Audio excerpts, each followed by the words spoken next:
गोविंद गोविंद गोविंद कृष्ण गोविंद गोविंद गोविंद हरे।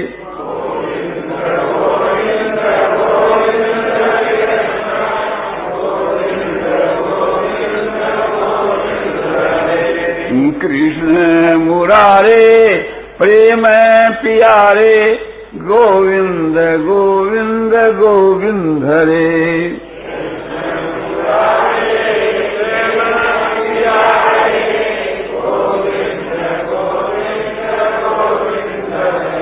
गोविंद गोविंद गोविंद कृष्ण गोविंद गोविंद गोविंद हरे।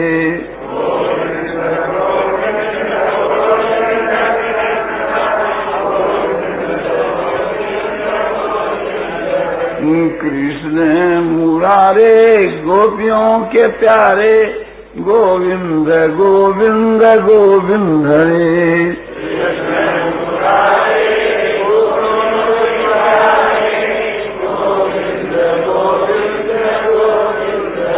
गोविंद गोविंद गोविंद कृष्ण गोविंद गोविंद गोविंद हरे।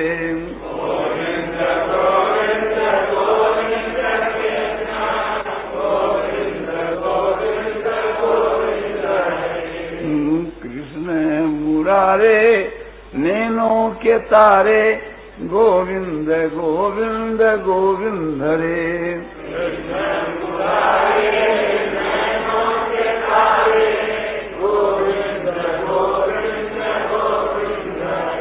गोविंद गोविंद गोविंद कृष्ण गोविंद गोविंद गोविंद हरे।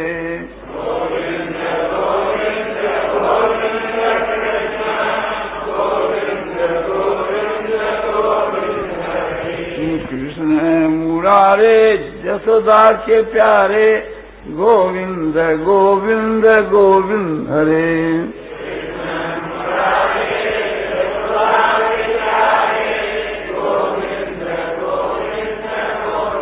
गोविंद गोविंद कृष्ण गोविंद गोविंद गोविंद हरे।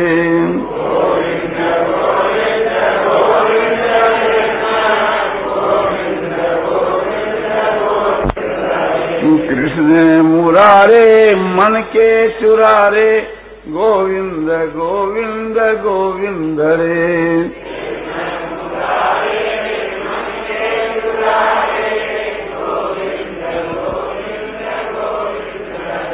गोविंद गोविंद गोविंद कृष्ण गोविंद गोविंद गोविंद हरे।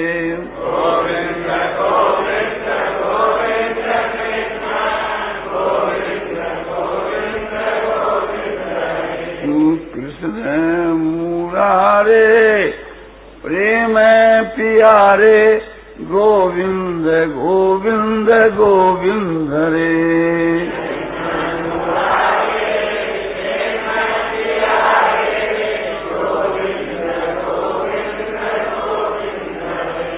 आनंद आनंद आनंद आनंद पूर्णानंद पूर्णानंद अपारानंद शांतानंद घनानंद अचलानंद ध्रुवानंद नित्यानंद बोधस्वरूपानंद ज्ञान स्वरूपानंद आनंद ही आनंद आनंद ही आनंद।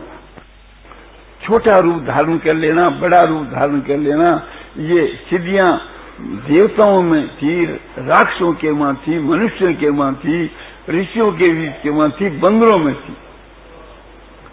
उनका नाम है अणिमा महिमा गरिमा लगिमा प्राप्ति पराकाम इसित्व बसित्व। ये योग शास्त्र के वह इसका परिचय मिलता है।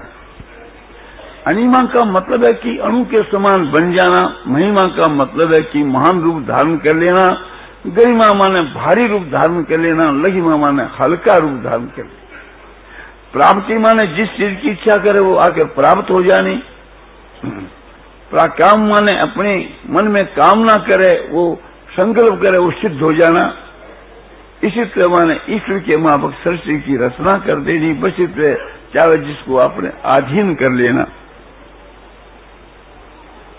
आप ख्याल करके देखो, वाल्मीकि रामायण के मां, तुलसी कृत रामायण में,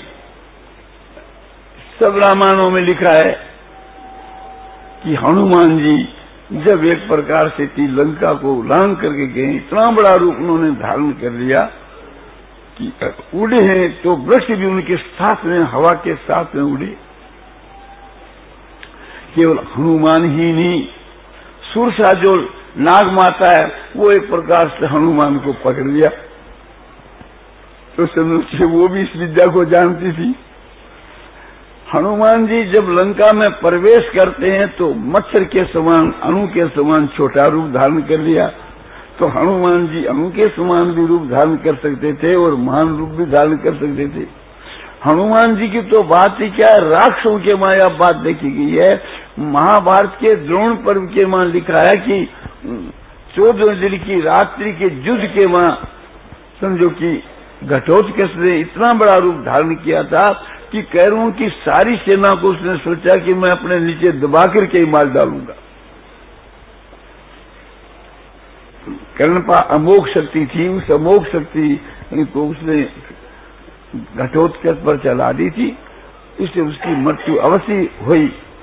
किंतु उसने सोचा कि मैं मरता हुआ सबको मार डालूंगा कर, और कभी वो अंतर्धान हो जाता था, कभी महान रूप धारण कर लेता था। तो यह विद्या जो है अपने घटोत्कच में थी, और उस जमाने के मां समझो कि मेघनाथ आदि में थी। तो ये बतलाना है कि इस प्रकार की शक्तियां वर्तमान में देखने में नहीं आती, और भारी रूप को धारण कर लेते, हल्के रूप को धारण कर लेते।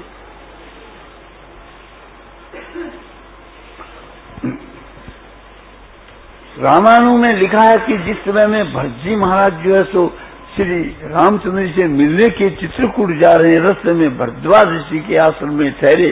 तो भरद्वाज ऋषि ने अपना समझो सिद्धियों के द्वारा उनकी कैसी खातिर की, हाथियों के लिए हाथीशाल, घोड़ों के लिए घुड़सवार, एक प्रकार से मनुष्यों के लिए महल, राजाओं के लिए राजमहल बना दिए, और खाने और पीने के इतने पदार्थ समझो की रस दिए कि जो आश्चर्य में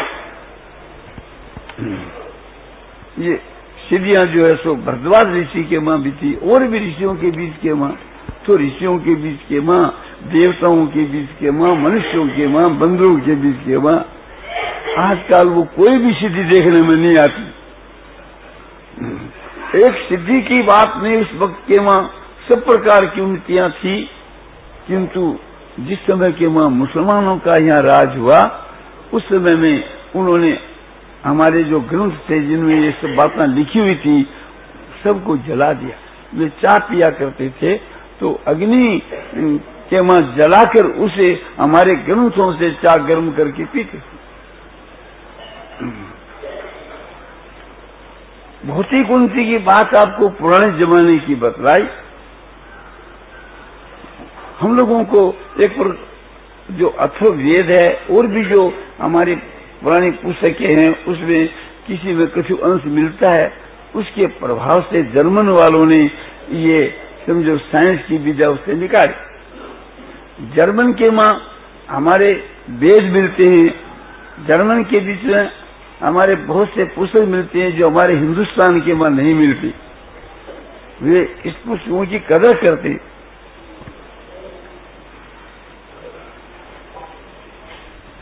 छठी जो उन्नति है वो सामाजिक उन्नति है।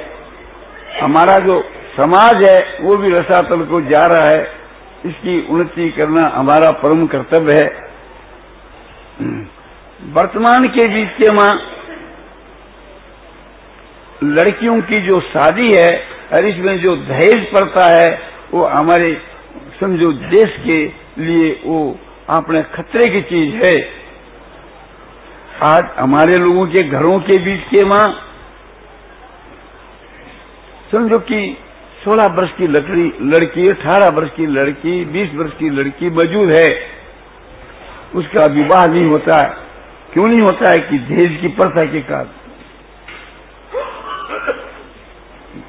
माता बहनों को, भाइयों को याद रखना चाहिए कि यह बड़ी भारी खतरे की चीज है। लड़की का विवाह हमारे शास्त्रों में लिखा है, रजस्वाला के पूर्व ही कर देना चाहिए। लोग इस तत्व को जो नहीं समझते हैं वे कहते हैं कि ऋषि लोग मूर्ख थे। मैं कहता हूं कि वे मूर्ख नहीं थे, उनको मूर्ख कहने वाले मूर्ख हैं। ऋषि लोग बड़े अनुभवी थे।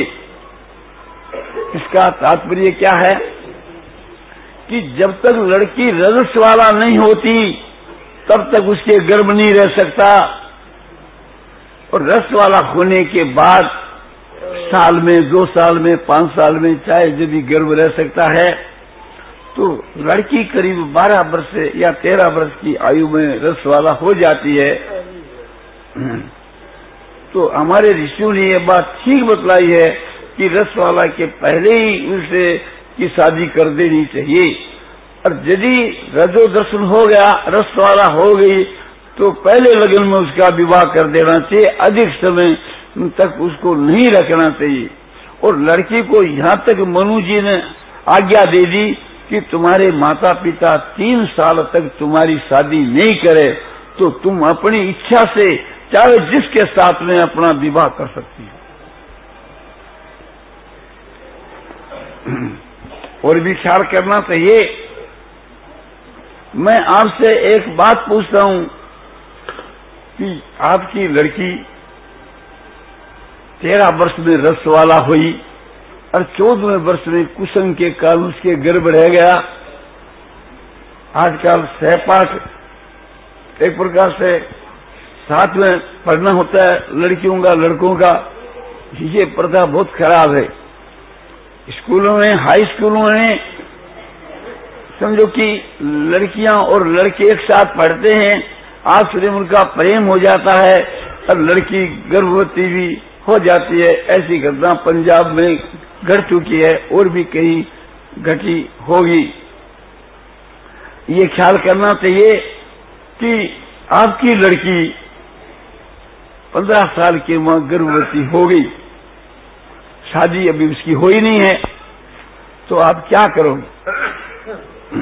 आपको बाध्य होकर के 3 प्रकार के पाप में से एक प्रकार का महान पाप करना पड़ेगा।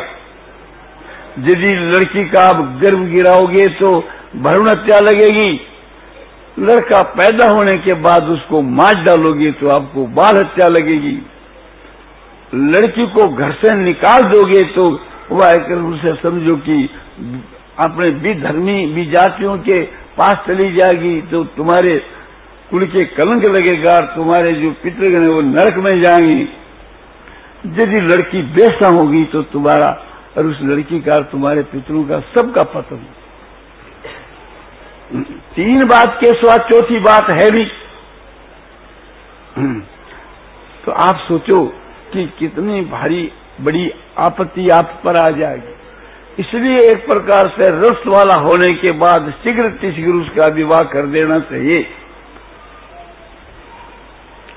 तो ऋषियों ने इस बात को ध्यान में रख करके ये कानून बनाई कि रस वाला के पूर्व विवाह करो, और यदि रस वाला हो गई तो होने के साथ तुरंत विवाह करो। बड़ी आपने समझो कि खतरे की चीज है। तो वर्तमान समय के बीच के मां लड़कों से मैं ये प्रार्थना करता हूं कि तुम अपने माता पिता से प्रार्थना करो कि आप दहेज की प्रथा का त्याग नहीं करोगे तो मैं विवाह नहीं कराऊंगा, आजीवन ब्रह्मचर्य का पालन करूंगा। और माता पिता से सबसे ये प्रार्थना है कि आपको ये विचार करना चाहिए कि एक तो समझो कि हम लड़की तो दान लेते हैं, उसके बिना तो काम चले नहीं, और साथ में हम धन को भी दान में लेवें। दान लेना तो केवल ब्राह्मण का काम है, सब वर्णाश्रमों का ये धर्म नहीं है कि दान लेना। सन्यासी जो है सो भिक्षा आदि ले सके, रुपया नहीं, और ब्राह्मण जो है सो विद्वान सब कुछ ले सके।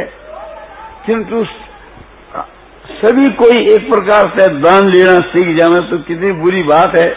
और दान का जो पीछा है वो निंदनीय है ब्राह्मण के लिए भी। ब्राह्मण के लिए जग करना, जग कराना, दान लेना, दान देना, विद्या पढ़ना, विद्या पढ़ाना, ये 6 कर्म जो है सो ब्रह्म के लिए मनु जी ने लिखे, उनके बीच में सबसे हीन जो है सो दान लेना है। उस दान के भी 2 हेतु समझो कि मृत है, मरा हुआ है, और एक प्रकार से समझो दबाव डाल करके के आपने लेना, ये तो दान नहीं है, ये तो उसका खून एक प्रकार से निकाल करके पीना है। अनमांग या तो दूध बरोबर मांग लिया तो पानी, और खेचा तानी रक्त बरोबर ये संतों की बाणी। लड़की वाले को बाध्य कर करके उनसे समझो कि ईंट करके रुपया लेना, वो तो उसका खून चूसने के समान है। तो माता बहनों को, भाइयों को, सबको विचार करना चाहिए। सबसे मेरी यह प्रार्थना है कि दहेज की जो प्रथा हमारे देश के लिए खतरनाक, जाति के लिए खतरनाक, तो इसके विषय में आप उचित समझो तो प्रतिज्ञा करनी चाहिए कि दहेज हम नहीं लेंगे। और 2 नंबर बात यह है कि एक प्रकार से थी वो देने वाला जबरन देना चाहे तो जो कुछ वो देता है उसमें से समझो कि बहुत कम लेना चाहिए। वो 1000 रुपया देवे तो उससे 100 रुपया लेना चाहिए, 100 में राजी नहीं हो तो 2 से लेना चाहिए, किंतु खूब कम लेना चाहिए। ये तो अवश्य ही होना चाहिए। जिसके लड़का है उससे हम ये प्रार्थना करते हैं।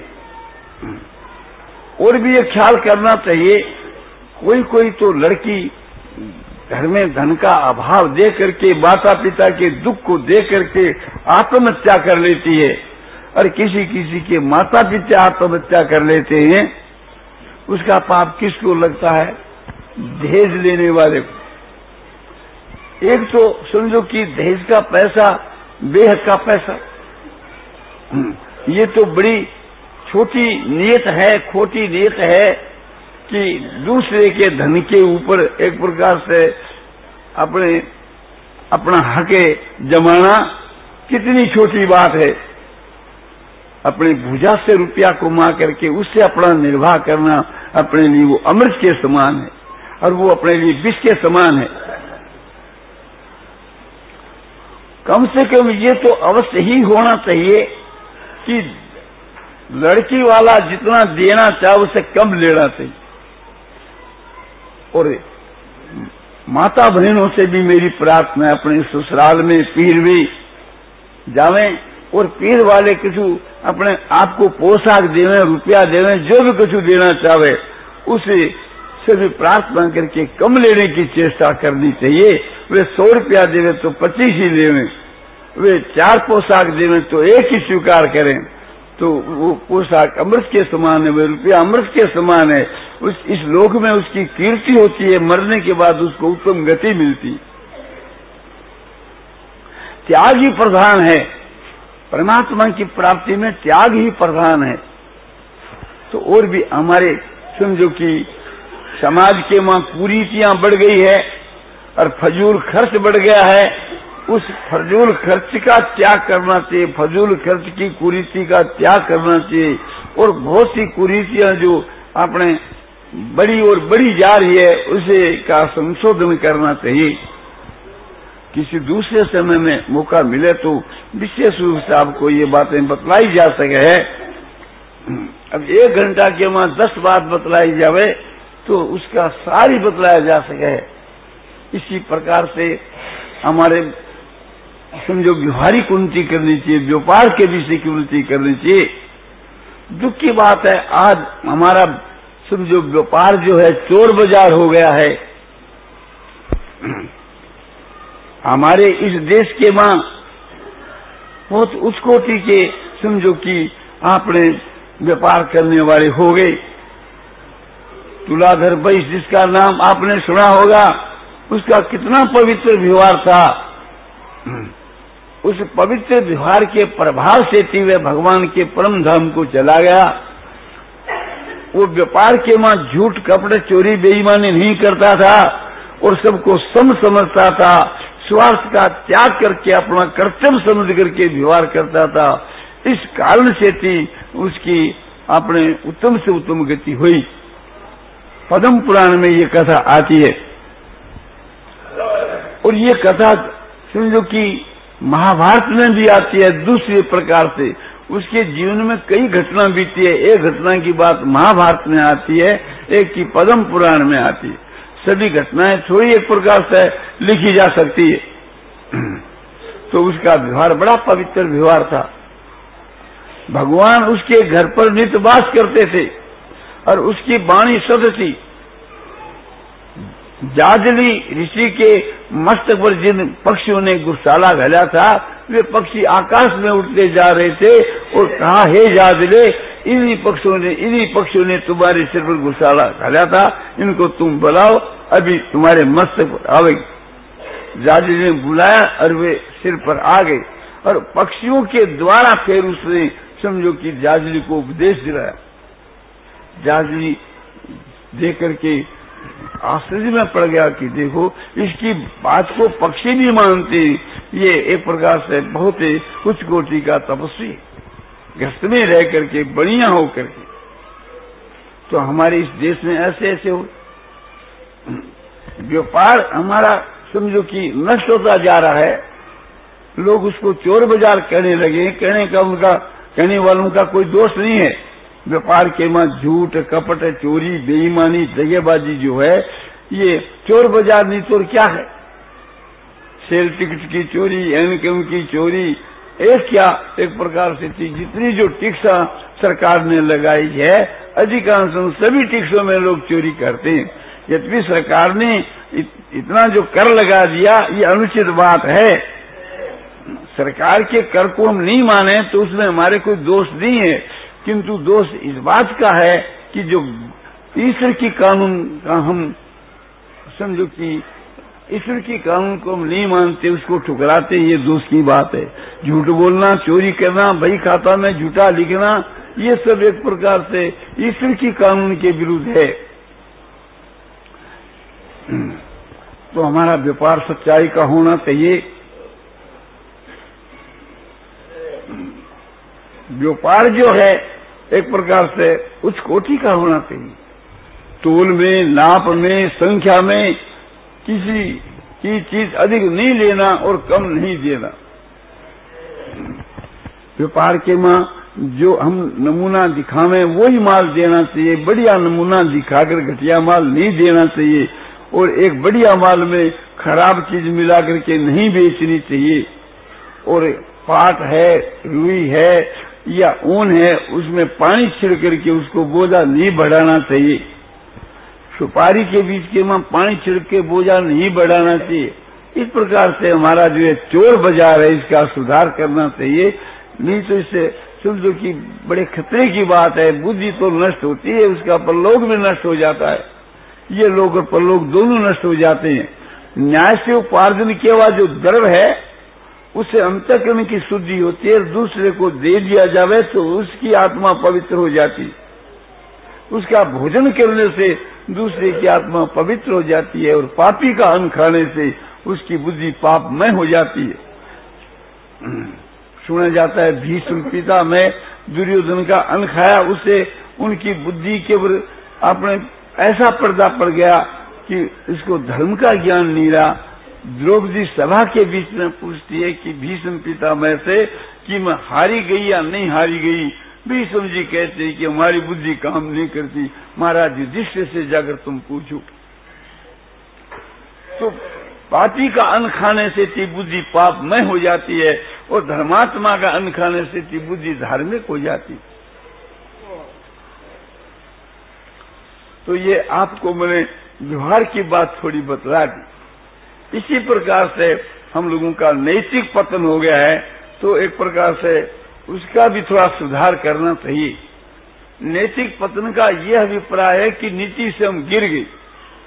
हाकिम न्याय करता है तो जहां अधिक घूस मिल जाती है उसकी पक्ष ले लेता है।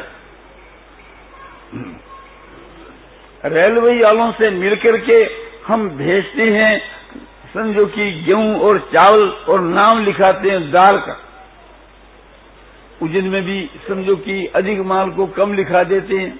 यहाँ के क्षेत्र मास से मिल जाते और जहाँ माल छूटता है वहाँ के क्षेत्र मास से मिल जाते हैं और सब मिलकर के अपने समझो कि अनुचित लाभ उठाते। हम सफर करते हैं रेल के बीच के मां, तो उस समय के बीच के मां हमारे पास में जो टिकट जो आपने सेकंड क्लास का है और फर्स्ट में बैठ गए और टिकट कलेक्टर टिकट जिताई करने के लिए आए तो पाखाने में बढ़ गए। वो बेचारा दे करके चला गया। स्टेशन के ऊपर उतरते हैं तो मुठियों को कहते हैं वजन ज्यादा है, तुम दूसरे रास्ते से ले जाओ, तुमको 1 रुपया इनाम दे देंगे। हर एक प्रकार से थी, हम एक प्रकार से नीति का त्याग कर देती। रेल में चलते हैं, सुन जो 4 सीट रिजर्व है और उसमें 2 सीट खाली है डब्बे में, हम भीतर से बंद कर लेते हैं। बाहर से लोग पुकारते रहते हैं, हम समझो जागते हुए ही सो जाते हैं। वो हैरान होकर अपने चले जाता है। तो ये नीति नहीं है, ये कायदा नहीं है। तो जो न्याय का त्याग है वो अनीति है और न्याय युक्त करना ही नीति है। तो हम लोग नीति के बीच के वहां फिसल गए हैं, हम लोगों का दर्जा एकदम गिर गया है, इसलिए हमको संभालना चाहिए। हम पंचायती करने के वास्ते पंच बनते हैं, उसमें भी एक की पक्ष कर लेते हैं, तो ये भी अनीति है। नीति जिसका नाम न्याय है उसका कभी त्याग नहीं करना चाहिए, ख्याल करना चाहिए। छोटी सी एक कहानी है। एक समय की बात है, प्रहलाद का पुत्र विरोचन और अंगिरा ऋषि का पुत्र जो सुधनवा, केशिनी नाम की एक स्त्री को लेकर इनका झगड़ा हो गया। वो कहता इसके साथ में मैं ब्याह करूंगा, वो कहता मैं करूंगा। आखिर के बीच में ये बात तय हुई, वो कह मैं श्रेष्ठ, वो कह मैं श्रेष्ठ। और वह कन्या जो है उसको ही ब्याहना चाहती है जो श्रेष्ठ हो।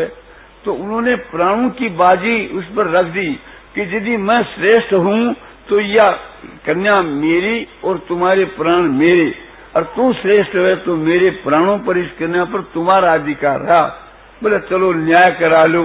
तो न्याय कराने के वास्ते अंगिरा का पुत्र जो है उसने कहा कि तुम्हारे पिता से चलकर न्याय करा लो। तुम्हारा पिता जो प्रहलाद है बड़ा धर्मात्मा पुरुष है, उस पास न्याय कराने के लिए आए। प्रहलाद समझ गया कि मेरे लड़के ने बड़ी भारी गलती की। वे कश्यप जी के पास में गए कि इस प्रकार का फैसला मेरे पास आया है, यदि मैं ठीक न्याय करता हूं तब तो मेरे पुत्र की हिंसा होती है, मेरे पुत्र के प्राण जाते हैं, और यदि मैं अन्याय करता हूं तो पाप का भागी होता। इसलिए ऐसा कोई मार्ग बताओ कि जिससे मेरे पुत्र के प्राण भी रह जाएं और एक प्रकार से थी समझो कि न्याय का न्याय हो जाए, धर्म की भी हानि न हो। उन्होंने कह दिया कि नहीं, ऐसी कोई युक्ति हमारे पास नहीं है। तुम्हारे को पुत्र प्यारा है तो धर्म को छोड़ दो, और धर्म प्यारा है तो पुत्र को छोड़ दो। आकर के न्यायालय में बैठ करके न्याय करते हैं। प्रहलाद, सुधनवा, मेरे पुत्र विरोचन से तुम श्रेष्ठ हो। इतना ही नहीं, इसकी मां से तुम्हारी मां श्रेष्ठ है और मुझसे तुम्हारा पिता श्रेष्ठ।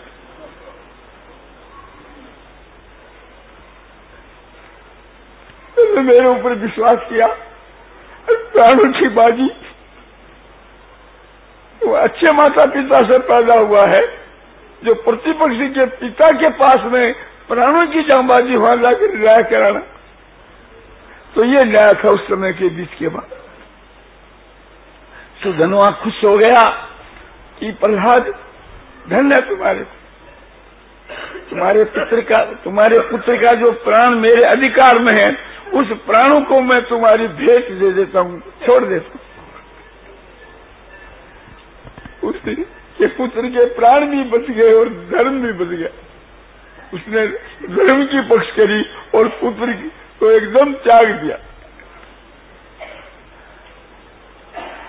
तो इस प्रकार से एक इस समय के बीच के माँ